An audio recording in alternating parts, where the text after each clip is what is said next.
Since I think they're just trying to add a little bit more parking. I mean, are they owned by the same? They're all owned by Federal Realty. So they're going to put a sign, additional parking, over, across the way somewhere, or because otherwise it just doesn't make any sense. Just is illogical to me. Yeah, I don't think. I mean, for the plans, they didn't say that they were going to have a sign that says additional parking elsewhere, but yeah, I can't really speak to that part.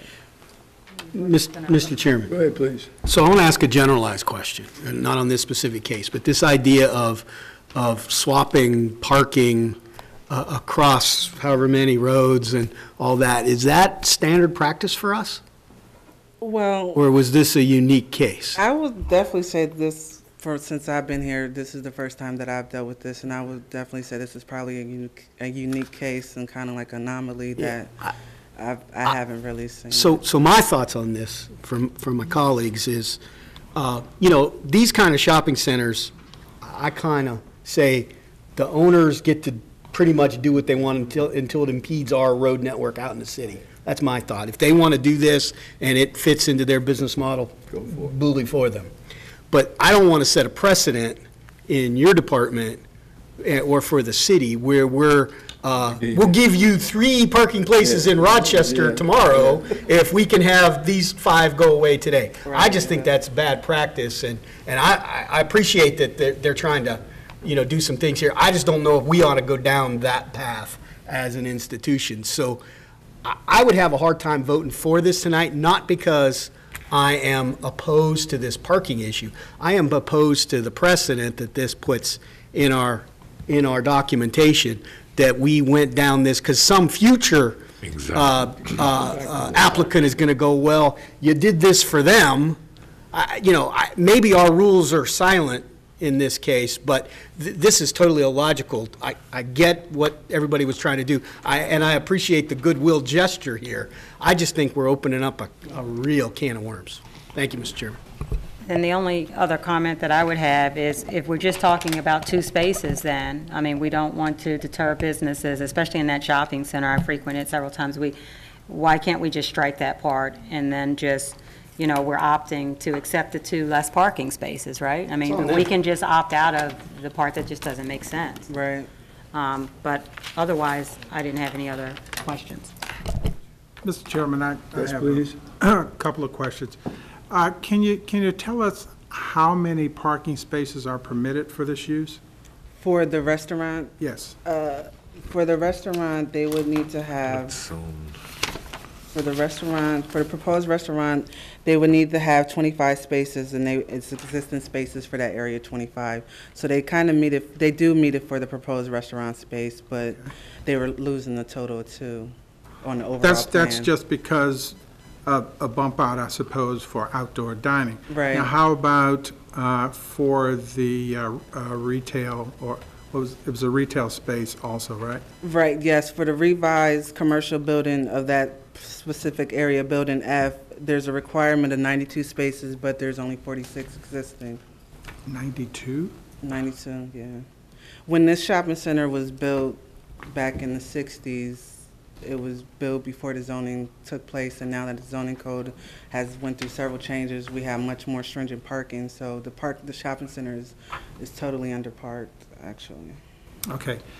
And I may have missed something in the early part of your presentation when you were talking about the restaurant's hours of operation. I know you mentioned something about breakfast, lunch, or just?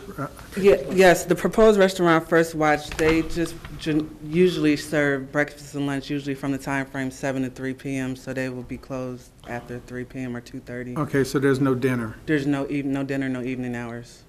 Okay, so I'm just trying to do the math and work with what the commission seems to be headed toward.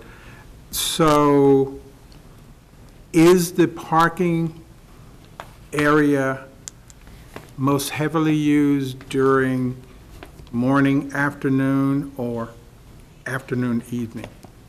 I mean, just based on your assessment of it. It varies, because like if you're familiar with that shopping center, if you go up the hump, up the stairs where the Jenny Craig, Starbucks, and the futon stores, that parking area right there is always pretty much full. But if you're down the hill, there's always parking where the Radio Shack. And I Right. think the Japanese restaurant is pretty much parking is open. And that's kind of what I'm getting at, because my observation, and I'm like probably everyone else here, I frequent that area periodically also. I've never had a problem parking, Yeah, ever. neither. In front of Starbucks or in front of Radio Shack or anywhere else. For my 2 cents, I tend to agree with, it seems the way the commission is going, in that 2 parking spaces, if the applicant wants to add additional parking spaces somewhere else, okay, but as part of, to tie it into this use, I'm not sure I agree. I mean, I agree with the commission that, that's a little disjointed. Just take 2 parking spaces for this use and let's move on. That's my 2 cents. Does anyone want to speak? I saw someone stand up and then sit down. I didn't know what this really.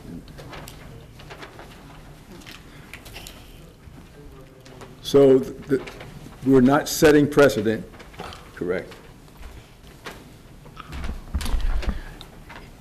That's going to bite us in the delicate area later on. As I understand it, you're going to propose a parking waiver of 2 spots, and anything beyond that I would, will not be part of this. if I could, Mr., I would strike from the analysis. Strike it. And from the ordinance, anything about this trading off. And, there's no way this shopping center can affect, other than their own business, if this parking is inadequate, right, the way I see it, right? Where else are you going to go? So, and whether they deal with where the old Arbitron building is or over at these other restaurants, that's all on them. So I can't see the city getting hurt here. So I would say let's just strike all that other analysis and grant them the waiver. They're already, 50% deficient Right. to modern code anyhow. Right. So, and again, not their fault. I'm not saying that in a bad way. It's just, what's another 2 spaces? If it gets an amenity in there that people want to go and have breakfast at, yay verily. So that's the way I would say, if we can do that, Okay. I would say strike the rest of that analysis, and then then I can support it at least. Thank you. All right. Any other questions or comments? I did have one other area of concern, Ms. Pulley, is the outdoor dining. I didn't look at the drawing, but I also did not see it in the description there. Any mention of some type of bollard or something that would be placed around that area for cars that might be pulling in there off of Route 1? There's 3 entrances to that area. The one I'm concerned about is the one that comes right off of Route 1. You pull in, and it's very tight. You're already kind of coming in there a little fast because you're on a major highway, and you pull in there, and you have to pull in tight, turn, and slow down fast. And when you do swing in there, you're almost right up on that front sidewalk there, right in front. It's positioned right in front of that area where they want to put the outdoor dining. And you have to pull in and either go left or right, and it just seems to me like that's something waiting to happen there. Yeah, the area where they're proposing to do the outdoor dining is enclosed, kind of like it's going to be an enclosed deck, 12 by 16 by 20. So it's not going to be like it's going to be 4 tables. So if a car come in, they're going to see like a person sitting right here. It's going to be like an enclosed deck area. Like a little wall or something going around there? Kind of, I'm not sure if it's going to be a wall or like deck type material, but it is going to be enclosed.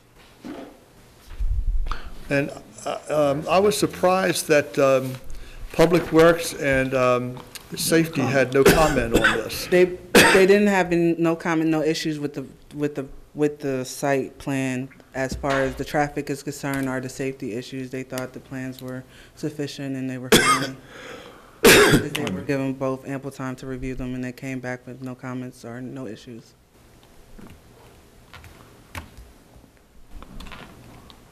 Yeah, to your point, I looked at that too, and I thought that the sidewalk is not extending beyond where it is to accommodate that, so, and I kind of turned in that direct spot all the time. And they have planters. From the pictures I saw, or the schematic, it looked like there were going to be planters on the Planters out exterior there. of it. Yeah, they're still trying to figure out exactly what type of planters that they want to get for cost analysis or if they're going to be in stock or whatever, but they do want to have planters for a protective measure and also to kind of soften the look of it.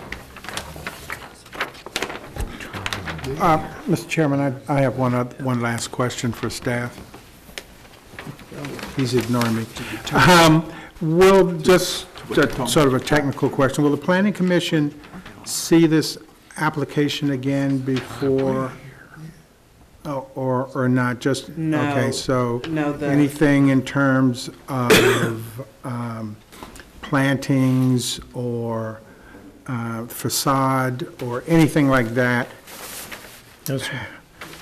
No, the condition on here is that the landscaping requirements have to agree with what Yeah, I our I landscape understand manuals that. are, so, no, what's before you is pretty much what you'll be recommending approval for. As far as the facade changes, no.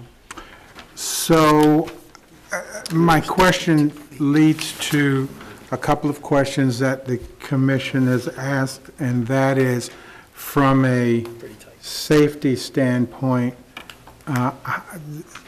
how does the commission, get assured that, the safety concerns that's been raised, be they planters, be there some kind of wall or partition or something, is actually addressed to the satisfaction of the commission? I got you.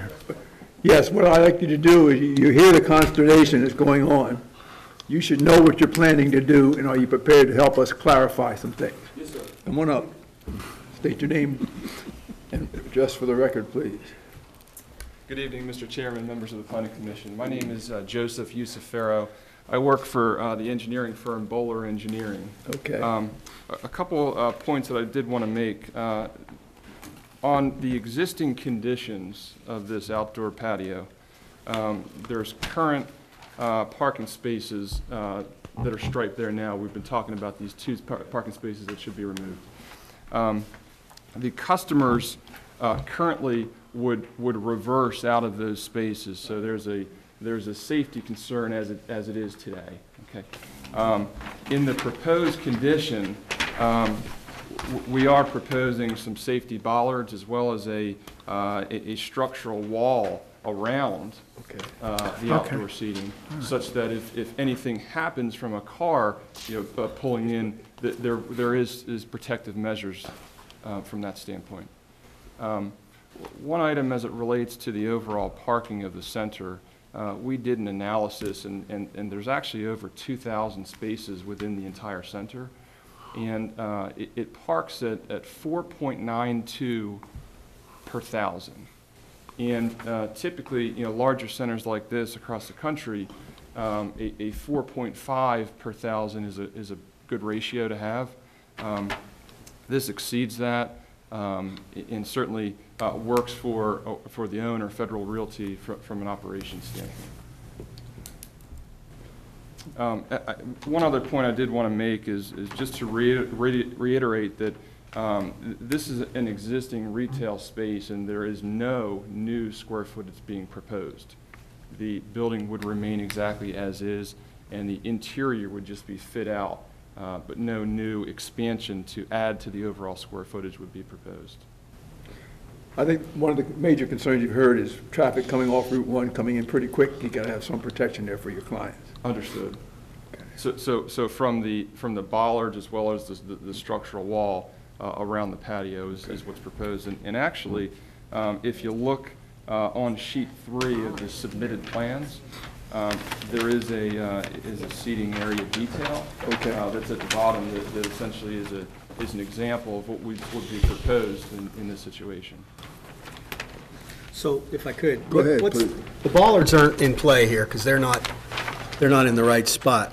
How tall is that wall that holds up the deck?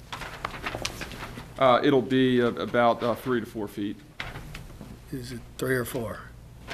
Which is it, 3 or 4? Do you have plans of that? I don't see an elevation of that. We do not have plans for that at this point.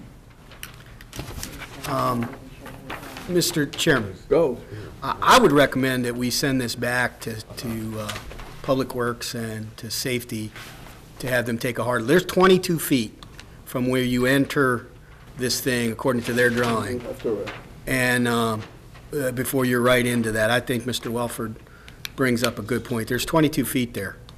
And I just want to make sure that, that everybody's good with that. The other thing is, public safety. They didn't pay attention. Well, I'm gonna say they didn't pay attention. I They think didn't address- this has address. been discussed as a parking issue. I mean, I'm past the parking, Yeah. you all do what you It's want with the coming off parking. of Route 1. I just want to make sure that, we're not going to make a bad Have a precedent. hazard accident. And then if this is 4 feet up with concrete and all the right experts are happy with that, and the fire truck can get past there and all that kind of stuff, then everything's cool for me. But I don't know if this is ready for prime time. Okay. And just one suggestion, I don't know if it's feasible or not, but if the entrance from Route 1 could be closed off, that would eliminate that safety issue, and you would pick up probably 4 to 6 more parking spaces right there. True. Answer both questions right there with one. You'd still have 2 entrances there. One from, Mr. Dave Jim. Joss, the representative from Federal Realty, is with us tonight. I'd ask him to come up to address that comment.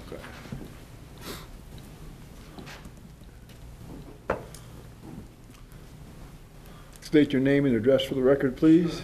Ladies And have a and seat, be comfortable. Thank you. Ladies and gentlemen of the board, thank you for having me. My name is Dave Joss. I'm with Federal Realty Investment Trust. I'm development manager for us, working on this property as well as many others. If I can, I'd like to give a little clarity. I think Joe pointed out some situations that we currently have at the property and the improvements that we're trying to make. At this portion of the property, we have an 11,000 square foot use that's vacant right now. It's had some temporary uses, but that's not the use that we want in there. That's not the uses that we want in there. At the end cap of it, where the futon place used to be, that's also now vacant. So we've got an awful lot of vacancy at this portion of the property, and it's right up on Route 1, or very close to it. And so it's kind of a face, if you will, of the property, and we're trying to do a couple things to it, as we alluded to. We are going to be underway here in probably July now for a renovation of the shopping center, including that building in particular. We've got a couple folks that are coming in that we're getting excited about, and we want to make a big impact to that portion of the property, especially being so close to Route 1. Yeah. Relative to where the outdoor seating is and the concern relative to the entrance point, I can't disagree with you with the facts. There is an entrance point there. We are definitely proposing the seating right there. There's a specific reason for proposing that outdoor dining right there. It actually would line up directly with the entrance to that space. So there's a couple issues on why you would do that. One is, if you put it too far away, operationally it doesn't make sense for a user. If we don't have a user, it's still going to be vacant, so that's not good for anybody. Also, putting it right at that entry point gives it a bigger buzz. Having that kind of activity right there on Route 1 gives a whole new identity to that particular building and how it functions. To the safety concern, Joe alluded to, there's cars that park there now and could potentially back up when someone's coming in. I think it's just, 1960, things were designed different than they are today, so it's not ideal. But the nice part about this is we'd actually take that piece out of play. So the architect's been working more with what that deck looks like. So Joe's a little bit out of the loop, and I do apologize for that. We have to make sure that it has an ADA component to it. So it has to line up with the sidewalk that's immediately in front of it. Well, a typical curb is only 6 inches, right? So the deck not going to be 3 or 4 feet high. It's going to be pretty flush with the ground, but we're going to have to get it flat. So we're proposing a deck material there that will be posted into the asphalt. That does a couple things. One is it still allows the stormwater to run under it and to wherever it needs to go. We're not creating new issues relative to stormwater. 2, by using a decking material, we soften that whole environment. When you go out there, we talk about environments being hard. You have a lot of asphalt, a lot of concrete. Trying to soften that up with a softer material, and if people are going to want to sit there, you want to make that inviting as well. So then to layer on the last piece of it is, we are absolutely proposing or thinking about what kind of planter we put there. We just haven't specifically identified it for a couple reasons. One is we want to make sure that the tenant's on board with it. Maybe they've got some signature pieces that they want to have there. You know, what I'm envisioning is a relatively good-sized concrete planter. And those concrete planters you can see in an awful lot of government buildings, even where they'll put them in front of the entry. It is very much a deterrent for vehicles of any kind to try to penetrate it. But what you also allow is some sort of planting material that kind of falls over it. Again, it's this whole softening theory that we're trying to go with. Just make it a more inviting and a more warm environment. So if you were to drive on Route 1 and make that right into the property, you would be looking at, you know, concrete planters, not necessarily bollards, but these are going to be, I mean, a forklift is going to have to pick these things up and put them down. They're so big. And then, but that will be the barrier, if you will, for the people sitting on the deck behind it. It all sounds great, I just want to see it on the picture. Yeah, it sounds, yeah. Sure. You know, you're asking me to adjudicate, you know, Etch-a-Sketch. Well, in all fairness, it is shown on a site plan where we're talking about a pretty good-sized planter box that's shown at that point. No, it's, Well, there's two, I'm on page 3. It does identify, it says proposed anchored planter box, which is that concrete planter that I'm talking about. Picture isn't concrete, is it? Well, the picture is not. It's a depiction of a way to potentially even enclose it to make it even a softer type of look. Again, giving us a little flexibility if the tenant comes back and says, look, this is the look that we need, then we can accommodate some of those other needs. This could be as simple as some sort of cladding that's placed on a concrete barrier, again, to soften it. The whole purpose here is we obviously want to protect the individuals that are eating at this establishment, but we want to make that experience from an aesthetic standpoint as pleasing as we can. So those are some nuanced pieces that go into that protection of that seating area, but the grounded part of making it safe is inherently there. Questions, comments, because this is going to either delay you by at least a month, or you're going to satisfy some votes right now, but that. I can't, I gotta, you know, I appreciate what you're saying, it all sounds good, but I'm not an expert in safety. I think we might have not, you know, not focused on this at a citizen, you know, check the blocks on this as far as safety and all that. So I would rather wait until we've had a chance to have the appropriate experts in the municipal government take a look at that, and then be happy to, you know, again, I'm not opposed to anything you're saying in the site plan. I just don't think this package is ready for prime time. So can I ask, who are those specific people that would need to review it?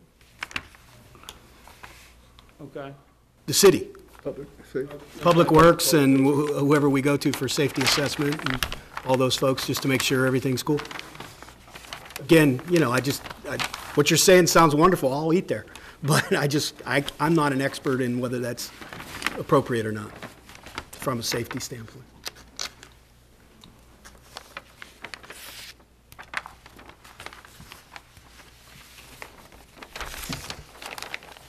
I'm ready to, thank you very much.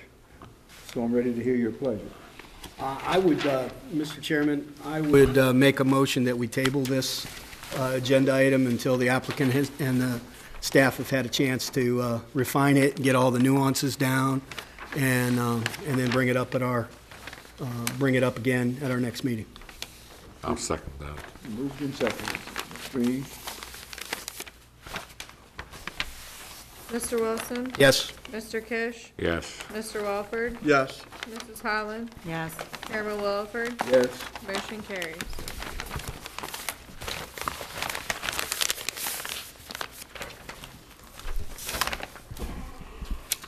So now we're at 11, I believe. Yep. Thank you. It's better this way. It's better. To go ahead and then have something happen and say, oh, if only. We thought of There that. you go. Robert, what you got? Yes, I have a rezoning request from KIMCO. This is adjacent to the Laurel Plaza shopping center that has undergone annexation. These are 3 parcels that total approximately half an acre. It's at the northeast corner of 198 and Irving Street. The 3 parcels are mostly grass. It also contains the access road that connects Irving and the Laurel Plaza Center. Staff is recommending the rezoning to correct a mapping error. Oh, yeah, I know what you're talking about. It's currently R55, one-family detached zone, and it should have been zoned CG Commercial General. We adopted the revitalization overlay for the parcel to the north in 2004. We affirmed that this property should be a commercial zone during the master plan process when we also designated these parcels for revitalization. And so staff is recommending approval for the rezoning to the Planning Commission to send it to the mayor and council to correct this mapping error. If I can answer any questions? This corrects multiple oversights. Yes. I don't think it's a problem. I'm one vote. Any questions or comments relative to this? I just want to make sure we get it on the record that staff did contact the neighbors and sent certified letters or whatever our normal policy is for this, and got back nothing, right? That's correct. And it was posted. Okay. Just want to make sure nobody gets surprised. Crossed, eyes dotted. Thank you. It's posted all over. Ready for a motion? Mr. Chairman, I'll move to approve the map amendment application number 837, ordinance number 1799, Laurel Plaza Shopping Center, for recommendation to the mayor and city council. Waiting for a second. I'll second. Thank you. Ms. Green, please call the roll. Mr. Walford? Yes. Mr. Wilson? Yes. Mr. Kish? Yes. Mrs. Holland? Yes. Chairman Williford? Yes. Motion carries. Do we need to do ordinance 1791? Didn't make it onto the thing, but there's one at the back of this. Oh, there is? Where is 1799? It's the mayor and city council. Oh, that's theirs to do? Okay, great. Thank you, yes. One, I forgot to compliment you, Sarah, on your minutes. They were very fine. Thank you very much. I appreciate the discussion that took place. Nothing was nonsensical. It's important. And we're doing what we're tasked to do or asked to do. And that serves the people and serves the city. So thank you very much. Job well done. With that, boom. Good night, Irene. Are we off the air?